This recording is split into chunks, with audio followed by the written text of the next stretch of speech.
सो आज हम बात करेंगे कि टाइप्स ऑफ मैट्रिक्स क्या हैं। पहले हम बात करते हैं कि टाइप्स ऑफ मैट्रिक्स क्या क्या है। पहले बात करेंगे हम रियल मैट्रिक्स के बारे में कि यार रियल मैट्रिक्स क्या है। जब हम रियल मैट्रिक्स की डेफिनेशन में जाते हैं ना, तो हमें कुछ ऐसा लग रहा है कि जिसमें कुछ रियल चीज़ें हैं, एक ऐसा अरेंजमेंट जिसमें सारी चीज़ें रियल हैं, नहीं कुछ उसमें है। तो इसका डेफिनेशन भी सेम है कि अगर अगर सभी जो मैट्रिक्स की जो एलिमेंट है, जो एंट्रीज है, वो अगर रियल नंबर से बिलोंग करती है, यानी कि जो भी एलिमेंट हैं वो सारे के सारे रियल नंबर्स हैं, तो उस मैट्रिक्स को हम क्या कहेंगे? रियल मैट्रिक्स कहेंगे। जो सारी स्केलर्स है वो रियल है।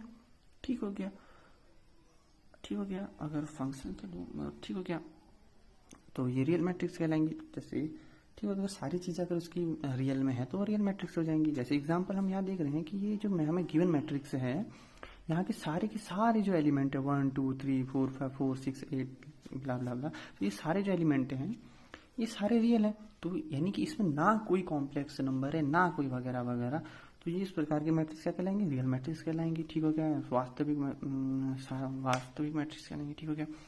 एंड देन जब हम तो बात करते हैं कि कॉम्प्लेक्स मैट्रिक्स के बारे में, तो जाहिर सी बात है कि इसमें ऐसी चीज़ है जो अरेंजमेंट जो कॉम्प्लेक्स नंबर से बिलोंग करती है, यानी जो रियल नहीं है। ठीक हो गया।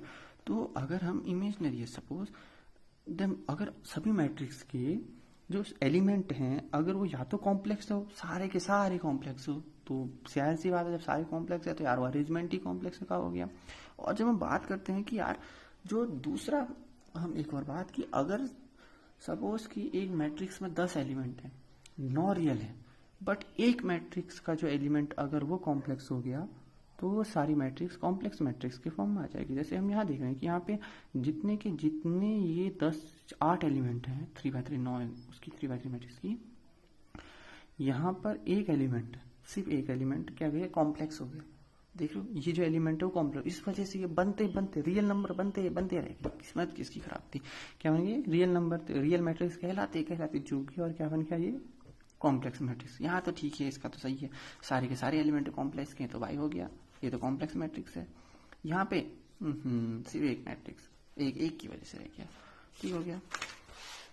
अब जब हम बात करते हैं यार हॉरिजॉन्टल मैट्रिक्स, वाओ, देखो एक m cross m matrix horizontal कब कहलाएगी? जब उसकी नंबर ऑफ रो, देखो नंबर ऑफ रो छूट कम हो जाएंगे नंबर ऑफ कॉलम से। देखो अगर उसके कॉलम बढ़ जाएंगे, ठीक हो गया, उसकी जो कॉलम है वो बढ़ जाएंगे, तो क्या होगा?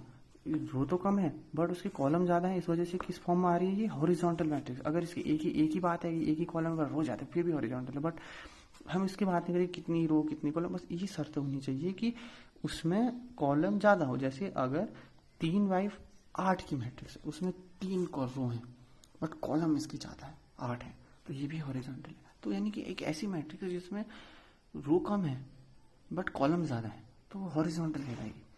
ठीक हो गया। और वर्टिकल की बात करें तो उस प्रकार के मैट्रिक्स जिसमें रो ज्यादा है बट कॉलम बहुत ही कम है, कॉलम रो की तुलना में कम है। यहाँ देखो यहाँ पर रो कितनी है? n तक है, बट कॉलम तो बेचारे 2 ही है, तो इस प्रकार की क्या मैट्रिक्स कहलाएगी? कॉलम मैट्रिक्स कहलाएगी। हाँ, अगर एक m है और मतलब रो ज्यादा है और एक ही है, फिर भी कॉलम होगी, वर्टिकल होगी। बट यहाँ देखें तो अगर एक वर्टिकल मैट्रिक्स की बात करें तो बस रो ज्यादा होगी कॉलम से उसकी तुलना में। वैसे ही अगर हम रेक्टेंगुलर मैट्रिक्स की बात करें, यार सोचने में आता है कि रेक्टेंगुलर मैट्रिक्स क्या होगी? ज्यादा कुछ नहीं है। रेक्टेंगुलर क्या होता है? बस क्या है कि जो उसकी रो है वो कॉलम के बराबर नहीं होनी चाहिए। अगर रो और कॉलम आ गई तो यानी सारी चीजें बराबर होगी, तो फिर तो यार रेक्टेंगुलर कहाँ हो गया? वो तो स्क्वायर बन गया। तो इस वजह से सभी जो भी हो वो रेक्टेंगुलर मैट्रिक्स कहलाएंगी। बस ऐसा है कि वो उसकी जो रो है वो बराबर नहीं होनी चाहिए कॉलम से। अगर वो बराबर हो गया तो हो गया भाई, पत्ता कट गया इसका। तो अगर m क्रॉस n मैट्रिक्स में बस m बराबर n नहीं होना चाहिए, तो इस प्रकार की जो भी रेक्टेंगुलर है, इस प्रकार की जो मैट्रिक्स का जो फॉर्म बनता है उसे हम कहते हैं रेक्टेंगुलर मैट्रिक्स। कुछ भी बनेगा चलेगा, रो बराबर कॉलम नहीं होना चाहिए, 3x3 की नहीं होनी चाहिए, 3x2 2 3 4 3x4 3x8 सब चलेगा, 3x2 3x सब चलेगा। बस ऐसा है कि उसमें बराबर नहीं होनी चाहिए।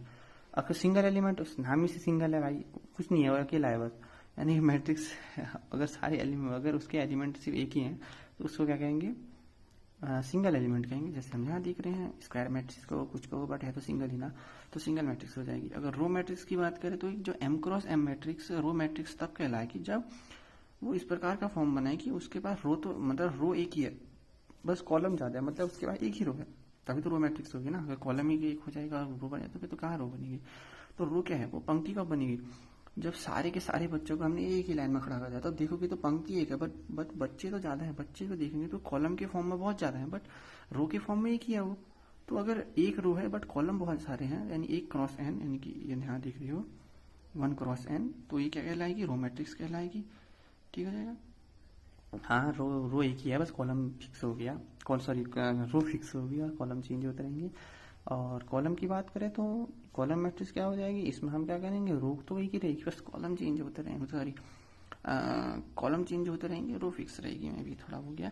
यहाँ देखा कि m क्रॉस 1, यानी कि कॉलम तो बदलते रह रही है। इस बार हमने सभी जो भी बच्चे थे उसको एक पंक्ति में खड़ा कर दिया, बस सीधी पंक्ति में। हमने इस प्रकार क्षैतिज में किया था, हॉरिजॉन्टल में इस बार हमने वर्टिकली कर दिया।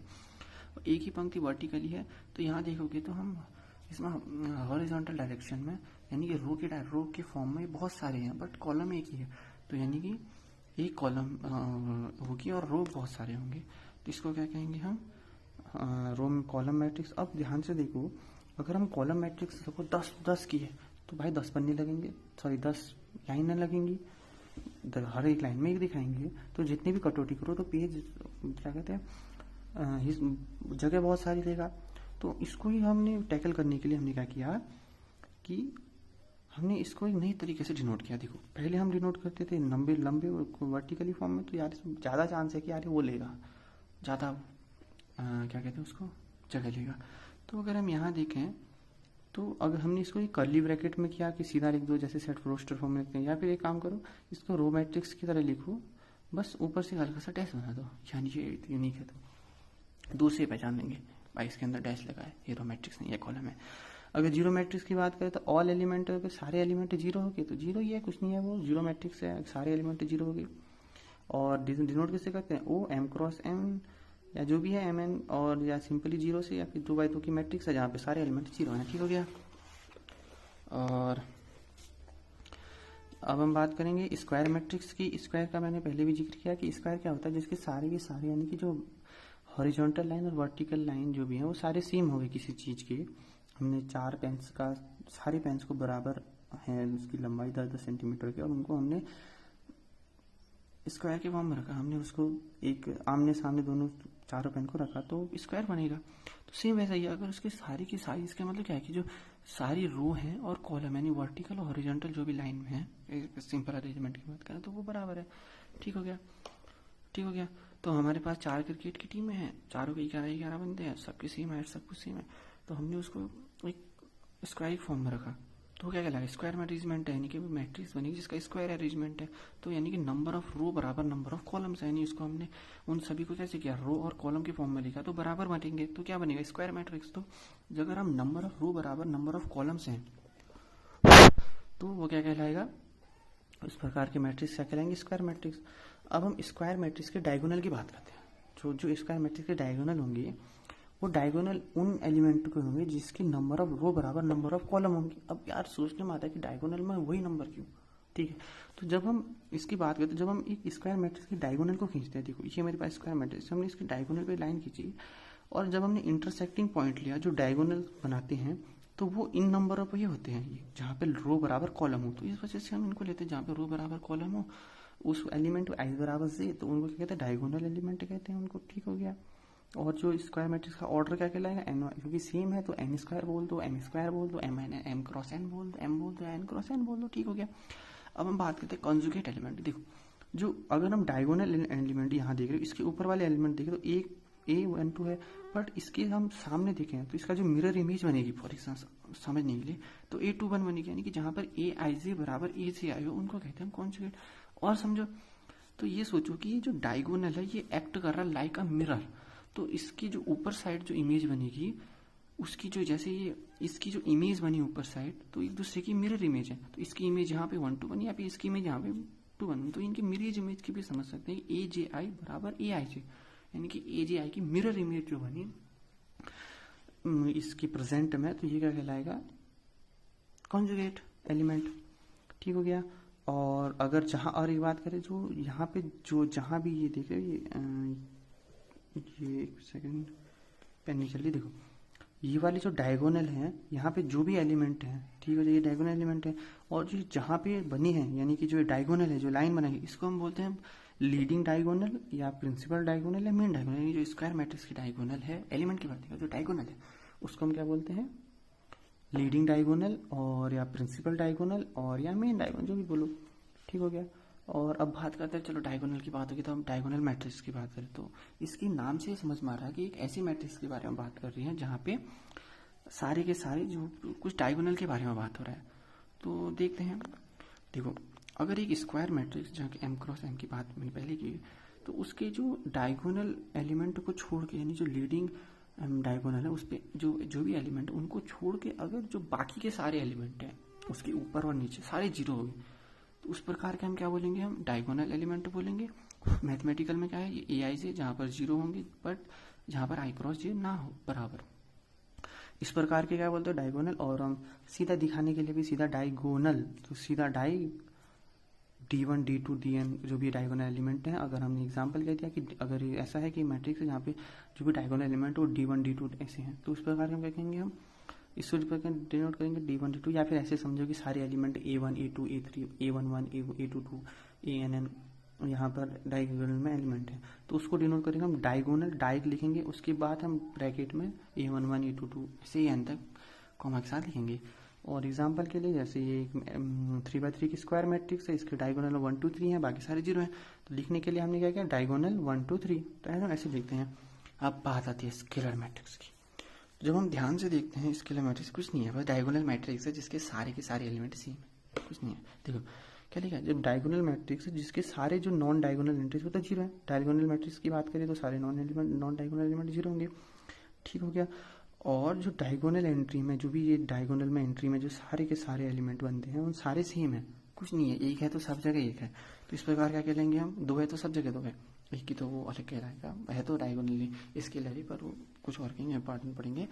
तो इस प्रकार क्या कहलाएगा वो स्केलर मैट्रिक्स। जैसे एग्जांपल के देखो, हमने ए आई जे एक मैट्रिक्स है जो एम क्रॉस एन की है, बट उसके जहाँ पर डायगोनल वहाँ पे अल्फा हो गया, यानी सारी जगह अल्फा है, और बट जहाँ पे आई बराबर जी नहीं है, जो नॉन डायगोनल वहाँ पे जीरो हो गया। इस प्रकार की जो भी मैट्रिक्स कहलाएंगे वो क्या कहलाएंगी, स्केलर मैट्रिक्स। सपोज ये यहाँ पर दो की जगह दो दो दो दो दो सारे सेम है, अल्फा बराबर दो है, यानी कि सारे सेम है, तो ये कहलाएगा स्केलर मैट्रिक्स, स्केलर मैट्रिक्स।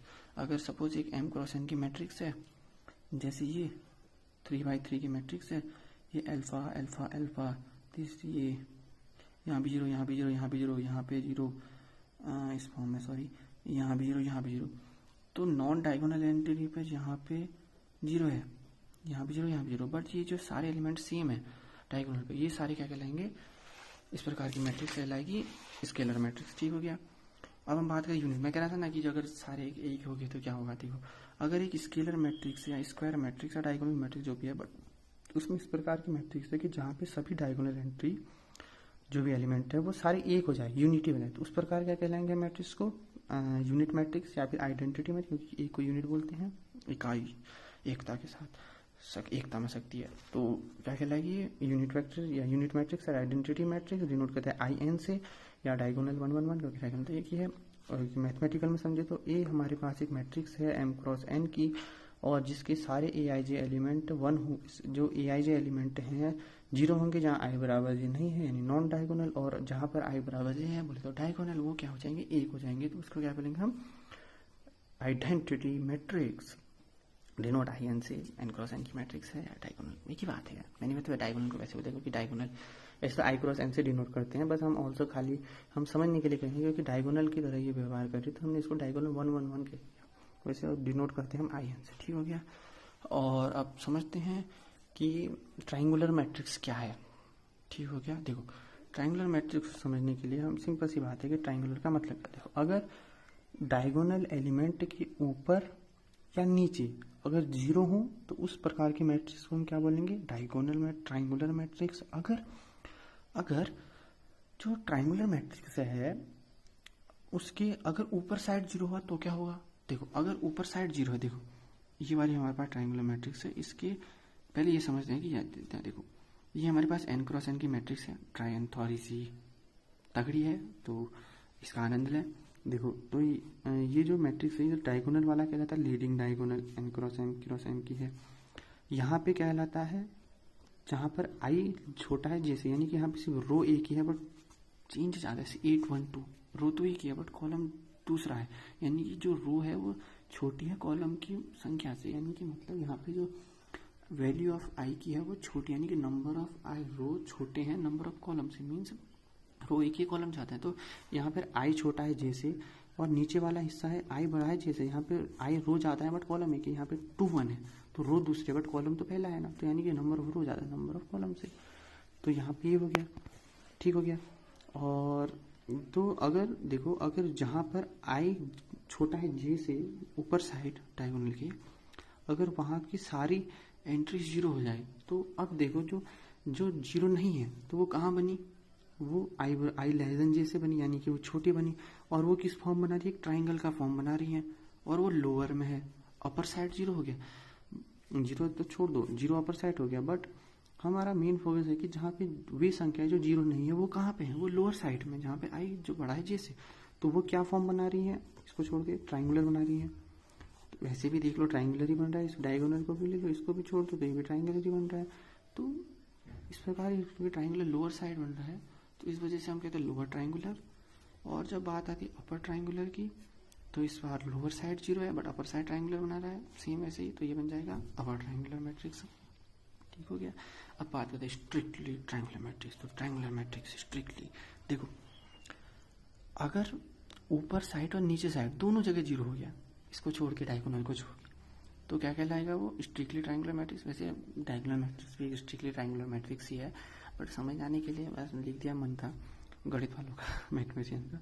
तो अब देखो, और अगर ऊपर साइड और नीचे साइड, मानी कि जहाँ पे आई बड़ा है जे से और आई छोटा है जे से, उन दोनों साइड में अगर सारे एलिमेंट 0 हैं एक्सेप्ट डायगोनल को छोड़ के, तो वो कहलाएगा, डायगोनल को छोड़ के ऐसी बात नहीं है, डायगोनल भी हो गया तो वो भी एक प्रकार से ये भी एक प्रकार से स्ट्रिक्टली ट्राइंगुलर मैट्रिक्स है। अपर साइड दोनों साइड मान लो अगर 0 मैट्रिक्स की बात करें स्क्वायर फॉर्म में, तो इस प्रकार की जो मैट्रिक्स हैं वो कहलाएंगी स्ट्रिक्टली ट्राइंगुलर मैट्रिक्स। और मैथमेटिकल वे में हमारे पास AIJ एक मैट्रिक्स है, जहाँ पर स्क्वायर मैट्रिक्स से साफ दिख रहा है, AIJ एलिमेंट की मैट्रिक्स है, जहाँ पर M क्रॉस M है, यानी कि स्क्वायर मैट्रिक्स है।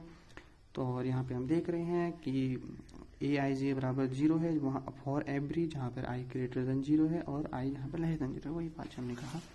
अब बात करते हैं सब मैट्रिक्स की। यार सब मैट्रिक्स क्या है, अगर हमने एक दी हुई मैट्रिक्स में से एक नंबर ऑफ रो को हटा दिया, कॉलम को हटा के बाद जो उसी मैट्रिक्स से लिया हुआ हिस्सा मैट्रिक्स का, वो कहलाता है सब मैट्रिक्स। जैसे अगर आप सिंपल समझो, आप बर्थडे में केक तो खाते होंगे, तो हम सपोज मान लो कि स्क्वायर फॉर्म में केक है और हमने उसके साइड एंगल से छोटा सा केक निकाल लिया, केक तो हिस्सा उसी का है ना, तो वो जो केक को एक अरेंजमेंट मानो, तो वो केक जो है वो उसी हिस्से से तो है। हमने स्क्वायर केक काटा, उसमें उसी स्क्वायर जो केक था उसमें से हमने इतना सा हिस्सा, इतना साइड का हिस्सा ले लिया, ठीक है। तो ये जो केक, जो नया केक बना वो इसी का तो था, तो ये सब है इस केक का, यानी सब मैट्रिक्स ऑफ दिस। तो इसी ऐसा में है कि नंबर इतना रो को हटा दिया, देखो इतनी को हमने देखो एग्जाम्पल ये है, सब हमने इस वाले हटा दिया, तो ये प्रकार के क्या बन जाएगा, ये बन जाएगा, स्क्वायर की नहीं है, मैं किसी मैट्रिक्स है, तो ये बन जाएगा क्या बोला मैंने, सब मैट्रिक्स। और जैसे एग्जांपल भी दिया है हमने, इस वाले रो को हटा दिया तो ये बन गया सब मैट्रिक्स, यानी बी जो है वो सब मैट्रिक्स ए का है। और अब बात करते हैं कि इक्वालिटी ऑफ मैट्रिक्स की। दो मैट्रिक्स इक्वालिटी कब होंगी, दो मैट्रिक्स बराबर होंगे। सिंपल है, अगर हमारे पास दो अरेंजमेंट है, सपोज क्योंकि मैट्रिक्स अरेंजमेंट, सपोज हमारे पास एक अरेंजमेंट है फुटबॉल्स का, दूसरा भी अरेंजमेंट हमारे फुटबॉल्स का, हमने इस प्रकार अरेंजमेंट रखा है कि 3 रो में फुटबॉल है, 3 कॉलम में फुटबॉल है, दूसरी साइड में 3 रो में फुटबॉल है, 3 कॉलम में फुटबॉल है। तो ध्यान से देखा तो ये इनकी ऑर्डर वाइज दोनों सेम है, लुकने में दिखने में भी सेम है लुक वाइज, और इनके अंदर के एलिमेंट भी सेम है। तब हम कहते हैं कि यार ये दोनों तो सेम ही है। तो मतलब अगर किसी भी दो मैट्रिक्स को अगर सेम होना है तो उसके लिए सिर्फ दो कंडीशन है। पहली कि उसके पास सेम ऑर्डर होना चाहिए, दिखने में सेम होनी चाहिए। भाई सपोज एक साइड क्रिकेट की बॉल है, एक साइड फुटबॉल की बॉल है, बट इनके लुक वाइज सेम है और वो तो सेम नहीं है। तो अगर दूसरी साइड भी क्रिकेट की बॉल है, अगर देखेंगे तो ये दोनों इक्वल है कि नहीं, पहले इनका ऑर्डर चेक करेंगे क्या ये दोनों की सेम ऑर्डर क्या है, 2x3 सपोज एग्जाम्पल। तो अगर वे दोनों दिखने में भी सेम है तो उस प्रकार की मैट्रिक्स, और अगर एलिमेंट भी सेम है तब कहेंगे कि मैट्रिक्स इक्वल है। अब बात आती है कि सब मैंने कहा कि एक साइड क्रिकेट की बॉल है, एक साइड फुटबॉल की बॉल है, तो अगर दोनों मैट्रिक्स का ऑर्डर सेम है तो उस प्रकार के मैट्रिक्स को कंपेरेबल मैट्रिक्स बोलेंगे, यानी तुलनात्मक मैट्रिक्स बोलेंगे। हाँ, हम इसकी तुलना कर सकते हैं, क्योंकि एक साइड इसके फुटबॉल है बट क्रिकेट है, उसकी बात छोड़ो। एक साइड है कि ये इनका ऑर्डर सेम है, यानी कि इनके number of row number of column का जो ऑर्डर है वो दोनों मैट्रिक्स का अगर सेम है तो उस प्रकार के मैट्रिक्स को हम बोलेंगे इक्वलिटी, मतलब कंपेरेबल मैट्रिक्स। और अगर अंतर के सामान भी सेम है तो हो गया भाई, ये तो मैट्रिक्स ही सेम है, बराबर ही है, इसी को छाप दिया है। ठीक हो गया। और अगर हम बात करते हैं कि दो मैट्रिक्स बराबर है, यानी उसके लिए वेरीफाई कैसे करें, तो जैसे हमने सेट्स में पढ़ते हैं, तो अगर एक इक्विवेलेंस रिलेशन के बारे में पढ़ा होगा, तो उसमें क्या होता है कि अगर ये जो रिलेशन दिया है, अगर ये इक्विवेलेंस है, यानी हम चेक करते हैं कि सबसे पहले ये रिफ्लेक्टिव है, दूसरा सिमेट्री है, तीसरा ट्रांसवर्स, यानी कि ए बराबर बी तो बी बराबर ए। अगर ए बी के बराबर है, बी सी के तो ए बराबर सी होगा। तो अगर ये देखते हैं कि ट्रांसवर्स है, तो अगर ये तीनों मैच करते तब कहते हैं इक्विवेलेंस। इसी सेम ऐसे मैट्रिक्स में भी अगर ये मैट्रिक्स रिफ्लेक्टिव है, सिमेट्रिक है और ये इक्विवेलेंस ट्रांसवर्स है, तो इस प्रकार हम कहेंगे कि मैट्रिक्स क्या है, इक्वल है। वेरीफाई हो गया, डन, पास हो गया, ठीक हो गया। और अब हम बात करेंगे मैं अगली वीडियो में, नेक्स्ट क्लास में, multiplication of matrix bye scalar. Okay, तो कि एक मैट्रिक्स की मल्टीप्लीकेशन जब हम स्केलर्स के साथ करते हैं तो क्या होता है, तो देखते हैं। आई होप आपको समझ में आया होगा। So thank you.